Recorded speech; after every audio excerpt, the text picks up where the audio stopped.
The World War II hero who attacked a pillbox with a bulldozer. He's going to drive that thing at the pillbox. Watch him. He is going to drive that thing straight at the pillbox. Someone said those words, or something close to them, on a small tropical island a few hundred miles south of Rabaul, on a wet morning in the fall of 1943, as a New Zealand infantry section flat on the sand watched a piece of American construction equipment do something that no one in any training manual on either side of the war had ever imagined it doing. The piece of equipment was a Caterpillar D7 bulldozer. Its operator was a man in his late 20s in mud-spattered olive dungarees, standing exposed at the controls with no armor and no rifle and no cover except the raised steel blade of the machine itself. His name was Aurelio Tassoni. He was a machinist mate in the United States Navy. 2 years earlier, he had been a civilian in Massachusetts. 100 yards ahead of him, dug into the beach terraces of Mono Island, was a Japanese pillbox, concrete walls, log roof, a slit for a machine gun. And out of that slit was coming a continuous stream of rifle-caliber fire that had pinned down a company of New Zealand infantry and a party of American troops on open sand. Every man on that beach who had tried to move against it had been shot or was still eating the dirt behind him. The pillbox could not be flanked because the surf came in on one side and a swamp came in on the other. Could not be knocked out by naval gunfire because the destroyers were too close inshore to safely shell it. It could not be reduced by mortars because nobody had gotten a mortar tube ashore yet. It sat there in the trees and killed the beach. And the invasion of the Treasury Islands had halted in the third hour of its life because of that one small building. An American Navy officer named Charles E. Turnbull, Lieutenant U.S., Naval Reserve, Civil Engineer Corps, looked at the beach, looked at the pillbox, looked at his bulldozer operator, and made the kind of decision that gets a man either a decoration or a firing squad, depending on which way the day breaks. He walked to Tassone.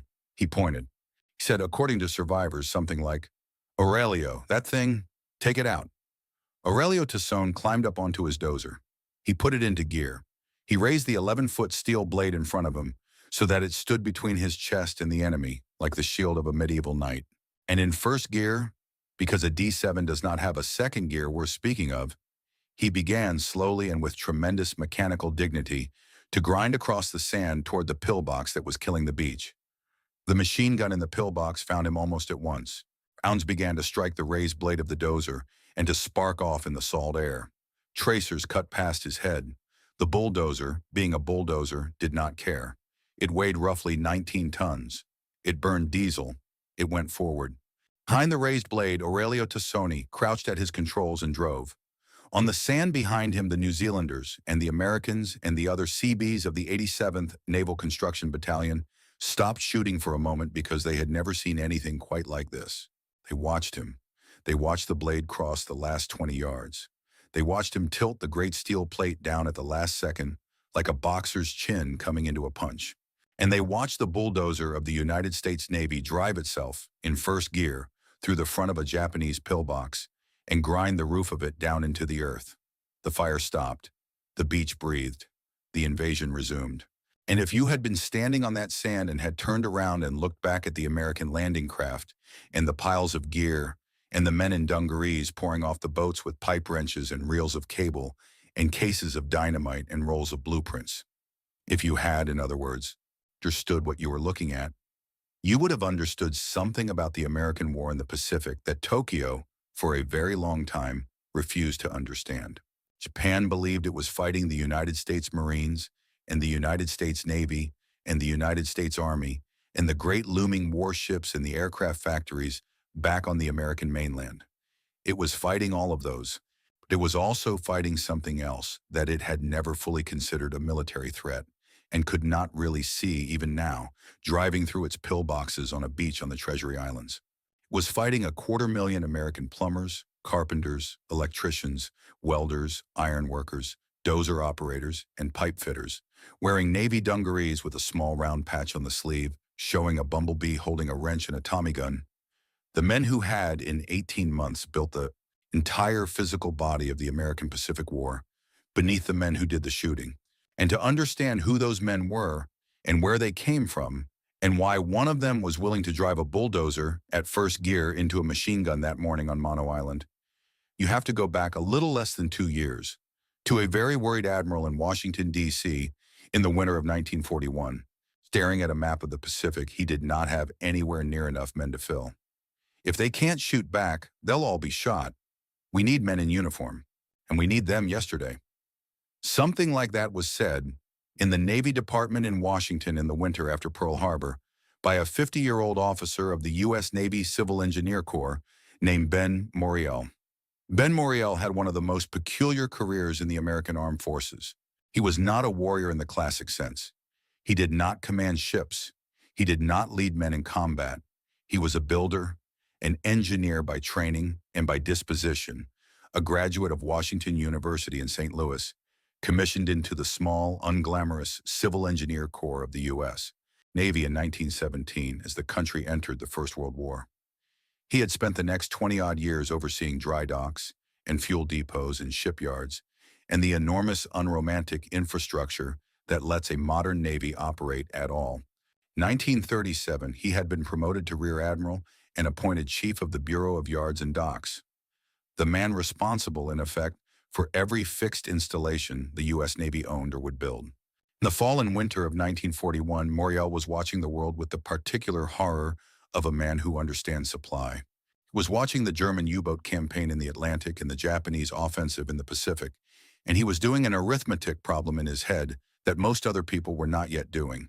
If America was going to project military force across the vast oceans of the Pacific and Atlantic, it was going to need bases, enormous bases, airfields on tiny coral atolls, piers on islands without ports, fuel farms on jungle beaches, hospitals in swamps, ammunition dumps in caves, roads across places that had never had roads, water and power and communications and shelter for tens of thousands of American servicemen on land. Nobody had ever imagined being American, and all of this construction was going to have to happen. This was Moreell's peculiar nightmare in active combat zones. Before the war, the U.S. Navy had built its bases the same way most large peacetime organizations built things. It hired civilian contractors, sent them to the site, and paid them by the job. This system worked in San Diego. It worked in Norfolk. It even worked at some of the more remote peacetime outposts. It was catastrophically ill-suited to fighting a global war. Moreell knew this before Pearl Harbor. His bureau had civilian construction crews on Wake Island and Guam and the Philippines in December 1941, and when the Japanese hit those places, an ugly legal problem revealed itself immediately. Civilian construction workers were, under the laws of war, non-combatants. If they took up arms to defend their work sites, they lost the legal protections of civilians and could be treated as unlawful combatants. If they did not take up arms, they were simply defenseless. In Wake Island, the civilian workers fought anyway, alongside the Marines in an act of raw human courage, and many of them were later executed by their Japanese captors on exactly that legal pretext. Moreell watched what happened at Wake and made up his mind. Whatever else this new war was going to look like, the Navy's construction was going to be done by uniformed men, in uniform, under military discipline, armed and legally able to fight when they had to fight. December 28, 1941, 3 weeks after Pearl Harbor, Moreell wrote to his superiors asking for authority to create an entirely new kind of Navy unit. He wanted armed construction battalions.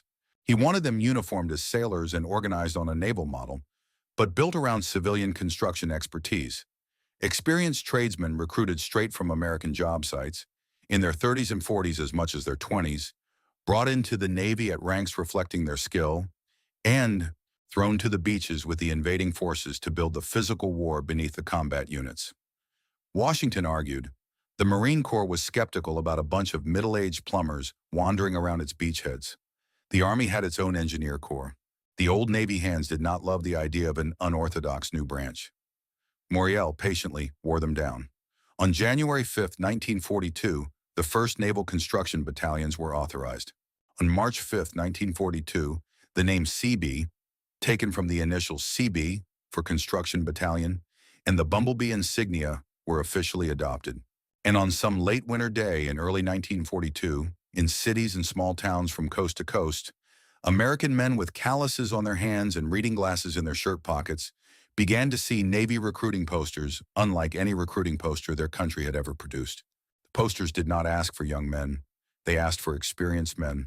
They wanted plumbers who had built hospitals, ironworkers who had put up bridges, electricians who had wired factories, bulldozer operators, welders, carpenters who could frame a warehouse in a day, concrete men, pipe fitters, miners, surveyors. Men, in short, who could do things. The age limits were quietly relaxed. The Seabees would take men into their 50s if the trades were right. The Navy recruiting service began to encounter, at its intake stations, an American male archetype it had never in its life recruited. 42 years old, married with 3 kids, dungarees stained by 20 years of concrete work, holding a union card and a mildly bewildered expression. And that man, that odd, untested civilian, was about to become the invisible foundation of the largest military logistics undertaking in human history. "Grandpa, are you in the Navy now?"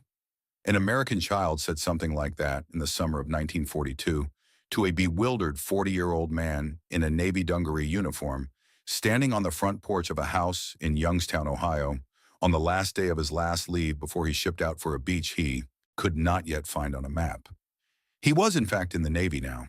His name might have been Halloran or Kowalski or DeSanto or Peterson.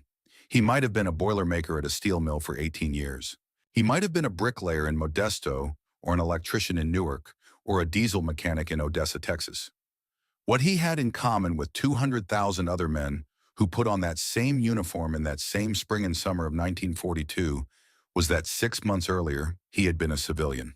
The men shipped first to Camp Allen in Norfolk, Virginia, and later, as the training pipeline swelled, to Camp Peary, a new facility hacked out of a peninsula of Virginia woods almost overnight, to Camp Endicott in Rhode Island, and to a windswept advanced base depot on the California coast at Port Hueneme, which would become the Seabees' spiritual home for the rest of the war.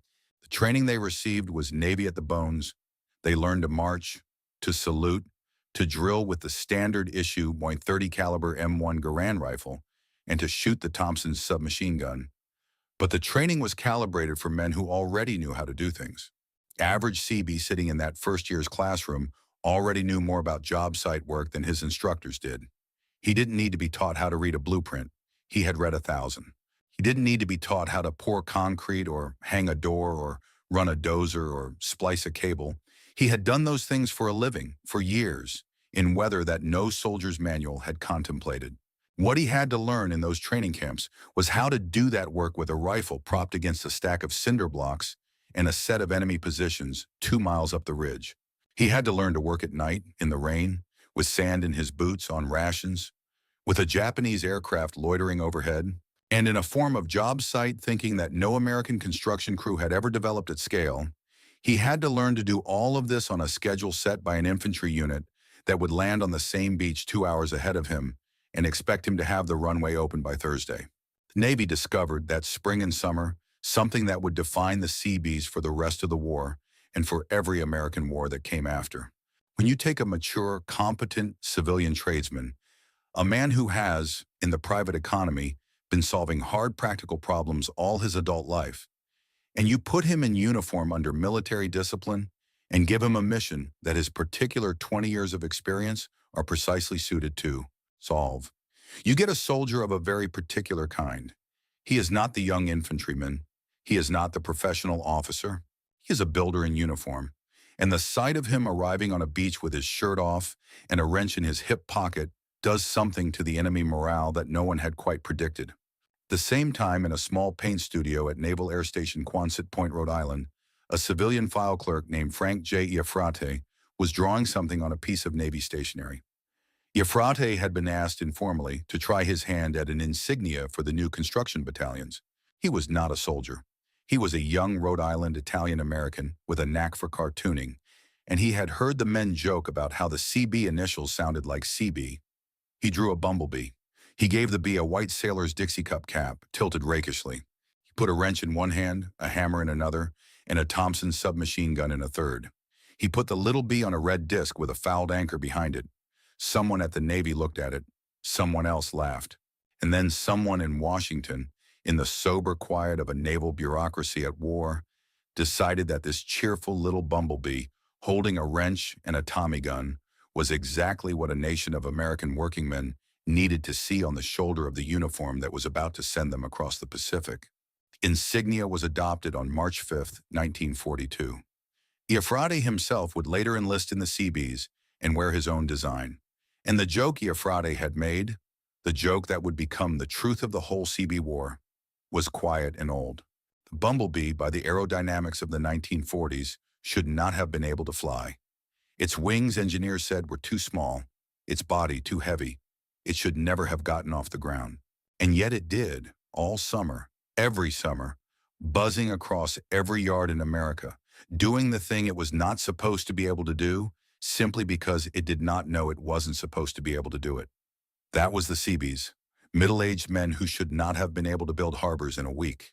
Union carpenters who should not have been able to lay 8,000 feet of steel Marston mat on a coral airstrip in 5 days. Diesel mechanics who should not have been able to drive a bulldozer at a machine gun nest and win. They did all of it. They didn't know they couldn't. The insignia sat on their shoulder. Below it, in Latin, when the officer's version was cut, ran 2 words that Ben Moreell himself had chosen: construimus, bituimus, we build, we fight. The first units began shipping for the Pacific in early summer of 1942.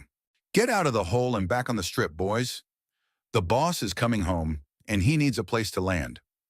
A Seabee chief said something like that on Guadalcanal in the fall of 1942, over the sound of a bombing raid ending and the hurried klaxon of a Marine air raid, all clear as a battalion of 40-year-old American construction workers climbed out of foxholes and picked up the shovels and pipes and Marston mat carriers they had dropped 15 minutes earlier when the Japanese naval bombardment started up. On September 1st, 1942, 3 weeks after the Marines took Henderson Field, the still-being-cut Japanese airstrip on the northern coast of Guadalcanal, the first Seabees came ashore. They were Companies A and D of the 6th Naval Construction Battalion, followed in the next few days by the rest of the 6th. They landed on the same beaches the Marines had come across in August, walking off small craft in dungarees, carrying tools and rifles, and the unfamiliar to them realization that the enemy was, at that very hour, actively trying to kill them. What awaited them was one of the strangest job sites in the history of American labor. Henderson Field was, in September 1942, half an airstrip. The Japanese had begun it and never finished it. The Marines had wrestled it away and were using it, at severe cost, to fly a small mixed force of American fighters and dive bombers off a strip that was somewhere between a runway and a mud track. The Japanese army was in the jungle a mile away. The Japanese Navy came in most nights and shelled the airfield for hours from the strait, and the Marines urgently, desperately, needed the strip lengthened, widened, hardened, drained, refueled, and, most of all, kept in operation. Because without the aircraft it could sustain, everything the Marines had done on Guadalcanal was going to be undone by the enemy. The 6th NCB rolled up its sleeves. It is hard at this distance to give the men of that battalion their due. They landed in the 3rd week of a fight that was chewing up American Marines at a rate the American public would not fully understand for 6 months. They worked in daylight on an airstrip that was actively drawing enemy fire. They slept at night under bombardment that shook the coral floors of their own tents. They ate what the depot gave them, which was often not much. They took malaria the way the rest of the island did. And they built. The 6th Battalion did 4 things at Henderson Field that changed the shape of the American war in the Pacific. First, they lengthened the strip and hardened it. They cut down palms. They graded coral. They laid the newly invented Marston mat, pierced steel planking that could be locked together, plate by plate, into a temporary all-weather runway, by the tens of thousands of square yards. What the Japanese had left half-built, they finished. What the Marines had used as a mud strip, they turned into a serviceable military airfield. Second, they built alternates. They knew the primary strip would keep getting bombed. So while they finished Henderson, they graded a 2nd strip, and later a 3rd, so that American squadrons could disperse and so that no one hit would take the airfield out of the fight. Third, and most famously, they developed the emergency repair drill. This is the detail every Seabee story eventually returns to, because it is the physical expression of the entire idea. When Japanese naval gunfire or a bombing run cratered the strip, as happened night after night in the fall of 1942, The moment the all-clear sounded, the sixth crews came out of their foxholes, in the dark or the smoke, with pre-staged trucks of grated coral, sledgehammers, shovels, and placement Marston mat plates. They filled the craters, tamped them, and relayed the plates. And they did it, at the peak of their proficiency, in as little as 40 minutes. 40 minutes between a crater in the middle of the runway and an American Wildcat or Dauntless rolling over it on takeoff. Fourth, and quietest, they worked. They did not become famous the way the pilots of Cactus Air Force did. They did not become famous the way the Marines who died on Bloody Ridge did.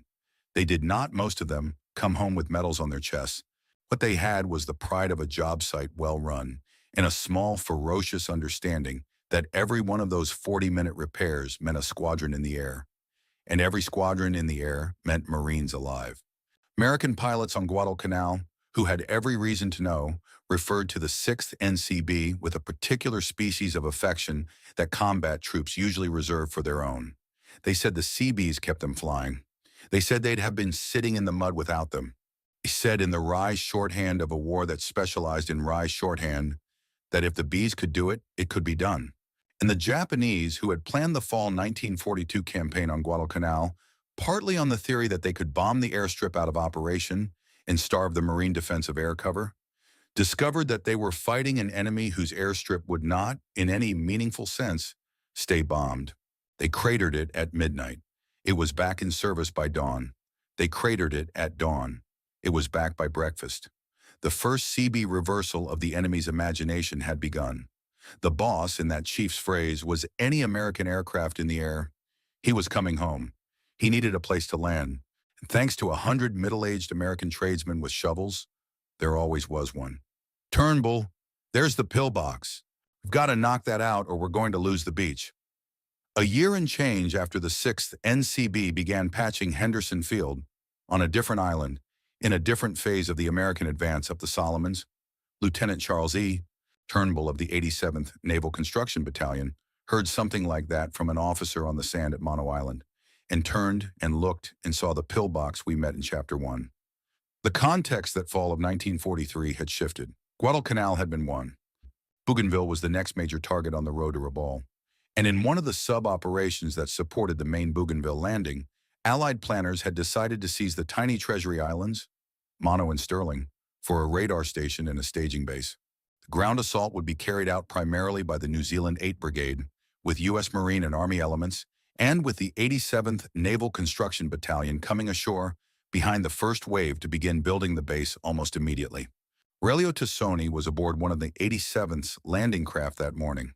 He was at the time in his late 20s of Italian-American descent, a machinist mate in the U.S. Naval Reserve. Before the war, he had worked in construction back in Massachusetts. In the Seabee, he was a heavy equipment operator, bulldozers, graders, cranes, the noisy, awkward, indispensable machines that turn a coral beach into a base. He knew what a dozer could do and what it could not do, and what its limits were in the presence of enemy fire, and he had spent months building infrastructure just behind other people's beaches. On that morning, his dozer came ashore on a landing craft. It rolled off the ramp and onto the sand, and Tassone climbed on. Almost immediately, everything on the beach ahead of him locked up. The pillbox we described in Chapter 1 had opened up on the landing forces and pinned everyone down. Charles Turnbull, standing near Tassone, understood the situation in the exact instant that any competent Seabee officer understands his own most useful asset. He was not a combat officer. He commanded builders. He had at his immediate disposal no artillery, no air support, no mortars. He had a bulldozer, an operator, and a pillbox that had to die if the invasion was going to move. He walked to the dozer. He shouted over the machine and the rifle fire to Tassone. He pointed. What exactly Turnbull said and what exactly Tassone answered has been retold in Seabee lore in 20 different versions. The substance is consistent. Turnbull ordered the machine forward. Tassone nodded. He raised the great steel blade of the D7 until it stood upright between his chest and the enemy. He threw the dozer into first gear, and he began at 3 miles an hour to drive toward the pillbox. What the Japanese gunner in the pillbox saw in that moment, we can only imagine. His weapon was designed to kill infantry. It was not designed to kill construction equipment. He fired at Tassone. His rounds hit the raised blade of the dozer and skipped off. He kept firing. The dozer kept coming. Somewhere in that steady mechanical advance, the gunner must have understood, with a particular kind of terror, that he was watching an inanimate object arrive at his position, and he did not have a weapon capable of stopping it. Their Seabees on the beach later said Turnbull walked alongside the dozer for part of that advance, calling range corrections to Tassone. Up a little, more left, keep the blade angled, keep coming, until Turnbull himself was forced by the sheer volume of fire to drop into cover, and the last 20 yards Tassone drove alone. He hit the front wall of the pillbox with the blade tilted forward at the last instant. The dozer's forward motion, transferred through 19 tons of steel to a concrete wall, produced exactly what 19 tons of forward-moving steel are geometrically supposed to produce. The wall gave. The blade drove into the pillbox. The roof beams above the opening collapsed under the shock. And whatever men had been inside that pillbox were, in the phrase men on the beach later used because they could not think of a better one, no longer a problem. Aurelio Tassone reversed his dozer out of the wreck. He turned it. He drove back down the beach toward Turnbull, with the calm of a man returning from an errand. His face, one Kiwi corporal later said, had not changed the entire time. The landing resumed. The New Zealanders and the Marines and the rest of the 87th moved off the sand and inland. Within days, the 87th was doing what it had been sent there to do: build the radar station, grade the airstrip on Stirling, put in the pier, run the water lines, string the wire. Mono and Stirling became American operating bases. Bougainville, 7 days later, became the next American beachhead. The whole architecture of the American advance up the Solomons kept moving, one small ugly island at a time, on the shoulders of men who had, most of them, never fired a rifle in anger. For his conduct that morning, Aurelio Tassone was awarded the Silver Star. Charles Turnbull was also decorated. The Bulldozer, as far as we know, was uncrated of its own accord and put back to work on Wednesday. And the sentence that would be repeated about that morning for the next 80 years by Seabees to their sons and grandsons. The sentence that captures, better than any recruiting poster, what the Seabees actually were, was said, according to one of the New Zealanders on that beach, by a Kiwi sergeant watching Tassone drive back down the sand. "Would you look at that? The bloody Americans have brought their yard work with them. We can't lose. Have you seen what those men are building?" By 1944, the phrase was moving quietly among American units all across the Pacific. Marines said it. Airmen said it. Even occasionally, the older Army engineers who had once been the most skeptical of all said it. The men doing it did not, in general, say it themselves, because they were too busy building things to congratulate themselves for building things. What they were building was, in the aggregate, the largest overseas construction program in the history of the human species. A short list, incomplete, of what the Seabees put down in the Pacific between 1942 and 1945 airfields, over 300 of them. Some carved from tropical jungle, some paved onto coral atolls where the runways ran to within 30 feet of the surf. Some on Tinian and Guam, built to handle the enormous Boeing B-29 superfortress and the fleet of tankers that fed it, the strategic bombing bases from which Tokyo would eventually burn. Ports and piers, from nothing, in places that had never had a port. Deep water piers on beaches that no engineer had surveyed 6 months earlier. Fuel piers, ammunition piers, hospital piers, dry dock facilities. Roads, thousands of miles of them. Coral road, log corduroy through swamps, packed earth engineered grades through jungle. Roads that let a Marine division and its supplies move 15 miles inland in a day where no vehicle had ever traveled. Housing, the Quonset hut, the tin arch prefabricated shelter that would become one of the most recognizable American shapes of the 20th century, was rolled out by the Seabees in tens of thousands of units. Hospitals, barracks, warehouses, mess halls, in a matter of hours per building. Water and power, fresh water distillation, diesel generators, refrigeration for hospital blood and food, electric grids for whole island bases, built from scratch in weeks, medical infrastructure, field hospitals, casualty clearing stations, blood storage depots, operating theaters set up in Quonsets on coral within a week of landing, bases. By the end of the war, the American Pacific-based network from Hawaii to Okinawa comprised hundreds of active installations. Most of the physical fabric of that network had been laid by Seabees. These are dry sentences. What they hid, island by island, was the second, quieter enemy underestimation reversal of the entire Pacific War. The Japanese strategic assumption in 1941 and 1942 had rested on a specific belief about the American war. Tokyo believed that even if it lost some of the early battles, the physical distance across the Pacific, the sheer size of the ocean, the thinness of American forward bases, the difficulty of building an entire supporting infrastructure across island chains that had none, would slow the American counteroffensive to a crawl. If Japan could hold its perimeter for a year or two, the theory ran, the American public would tire, the American war economy would stumble, and a negotiated peace would leave the empire with most of its 1941 gains. What Tokyo failed to understand was that America was, in the 20th century, the greatest construction civilization the world had ever seen. It had built the transcontinental railroads. It had thrown up Hoover Dam in 5 years. When the war came, all of that enormous latent construction capacity, the men, the machines, the doctrines, the Union Hall know-how, was harnessed to the Bureau of Yards and Docks and to Ben Moreell's Seabees. It was picked up in uniform and shipped across the Pacific, and it began, month by month, to build the ocean smaller. By the middle of 1944, Japanese pilots flying reconnaissance over American-held atolls in the Central Pacific were reporting back an intelligence puzzle that their own doctrine could not process. An island Japan had believed uninhabitable, uninhabited, and militarily useless, sand and coral 6 weeks earlier, was now in the aerial photography a small city, a runway of 6,000 feet, fuel tank farms, piers, Quonset hospitals, fighter squadrons based there permanently.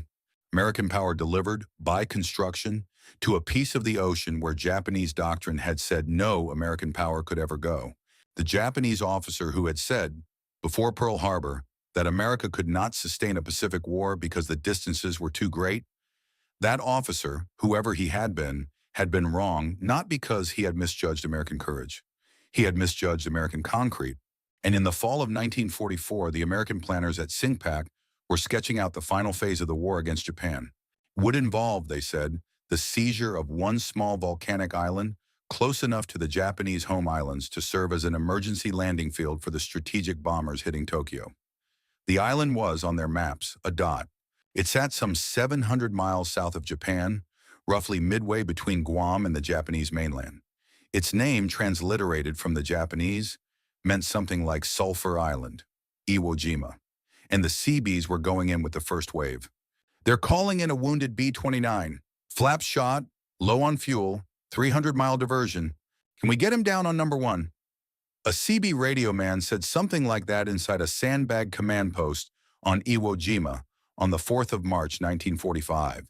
And the answer, coming back a few minutes later from the strip crew that had been working under intermittent Japanese fire for 13 days, was the answer the Seabees had spent an entire war learning to give.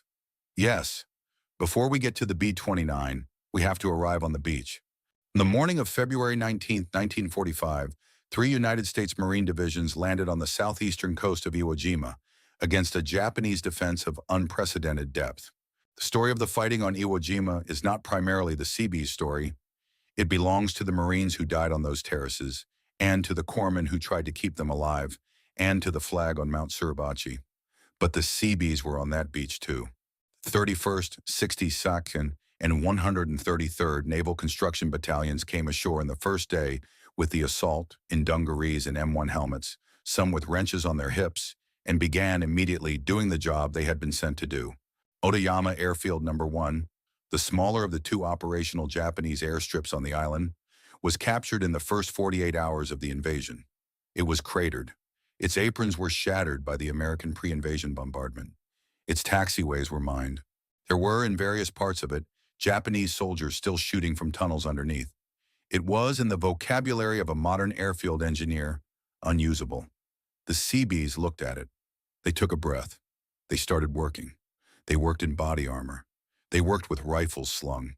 They worked while, above them, Marines were still assaulting Suribachi, and below them, in the caves that honeycombed the volcanic rock, Japanese defenders were still alive and occasionally firing up through hidden vents. They worked through mortar fire, They worked through counterattacks. They worked at night by shielded light. And they turned Motoyama Number 1, in an interval that any pre-war civil engineer would have called impossible, into a functioning American emergency airfield. On the 4th of March 1945, and with the Marines still fighting on the north end of the island, and the island as a whole not yet declared secure, a B-29 superfortress of the 20th Air Force called Dynamite, returning from a strike on the Japanese mainland with combat damage and running low on fuel, radioed the Iwo Jima control net and requested emergency landing clearance. Motoyama Number 1 was on its second day of operational status. It was still, in strict terms, an active combat position. Japanese small arms fire was still occasionally reaching the strip. The Seabees who had rebuilt it had, in some sense, not yet finished rebuilding it. But the runway was long enough. The surface was solid enough. The lights, such as they were, worked. The strip crew cleared Dynamite to land. The B-29 came in low over the reef, over Suribachi's shadow, over the black volcanic sand and the wrecked landing craft still on the beach, and touched down on a piece of American runway that had been Japanese jungle 2 weeks earlier. It rolled. It stopped. Its exhausted crew climbed down from the flight deck to find themselves standing on an island, still smoking with battle, on an American airstrip they had never seen before, with a small crowd of Seabees and Marines standing at a respectful distance, watching them like men who had just watched a miracle land. Dynamite was refueled. Its damaged systems were quickly checked. It flew back to its home base in the Marianas that same evening. Its crew of 11 had, in the calculus of the strategic bombing offensive against Japan, been given back to their war by the runway the Seabees kept open. Dynamite was the first B-29 to land in emergency at Iwo Jima. She would not be the last. For the balance of the strategic bombing campaign, from March 1945 to August 1945, approximately 2,400 B-29 superfortresses would make emergency landings on the airstrips of Iwo Jima that the Seabees had built and kept in operation. Each of those aircraft carried a crew of 10 or 11 American airmen. The math of it, when the war was over, indicated that Iwo Jima's airfields had given back to the Pacific War effort tens of thousands of American air crews who would otherwise have ditched in the sea, been captured, or been killed. Every one of those crews owed some part of his return to the men in dungarees who had put down the runway under fire, and many of those Seabees paid. Iwo Jima cost the Seabees dead. Coral runways in the Western Pacific cost them dead. Airfields on Bougainville and Peleliu and Saipan and Guam cost them dead. Across the war, roughly 272 Seabees were killed in action against the enemy, and hundreds more were wounded. 4 of them received the Navy Cross. 2,000 and more received lesser individual decorations. The overwhelming majority of them received nothing at all except the quiet knowledge, when they got home, of a job that had been done in a war that had been won. Think about the shape of what they did. Middle-aged American electrician who, on Pearl Harbor Day, had been 38 years old and legally too old for infantry service, had 2 years later been on a coral beach in the Western Pacific, in dungarees and an M1 helmet, wiring the emergency generator circuit for a Quonset hospital, while Japanese aircraft strafed the tree line. He had, in his 50s, come home to his New Jersey town, or his Ohio town, or his California town, and had picked up his life where he had left it, and he had not, most of the time, told his neighbors what he had done in the war, because it did not feel like the kind of thing that went into a war story. He had built airfields. He had wired hospitals. He had graded a piece of coral so that a B-29 could land on it with a hole in its wing and 11 American boys inside. His wife had known. His children had known. In some cases, his grandchildren, decades later, would find in a drawer a small round patch showing a bumblebee holding a wrench and a Tommy gun, and would ask what it was, and would be told in the same slightly embarrassed, shy voice with which most of them had always told this story, that Grandpa had been in the Navy, the Seabees, during the war. The enemy on the other side of the Pacific had believed, back in 1941, that the distances were too great and the terrain too hard and the beaches too far and the airfields too slow to build. He had believed that the sheer geographic scale of what he was fighting would defeat America before American courage could bring it down. He had been wrong about that. He had been wrong specifically and terribly and irreparably because he had underestimated the American working man. He had underestimated the plumber, the welder, the road grader, the dozer operator, the concrete crew, the pipe fitter, the Quonset hut hammered together in 6 hours, the runway laid down in 5 days, the bomb strip repaired in 40 minutes, the bulldozer driven at first gear at a machine gun nest by a man who had never in his life been shot at and did not, at that moment, appear to care. They were told by the aerodynamics of their own war that they should not be able to do what they did. They didn't know that. They just built. Streamus, bituimus, we build, we fight, can do.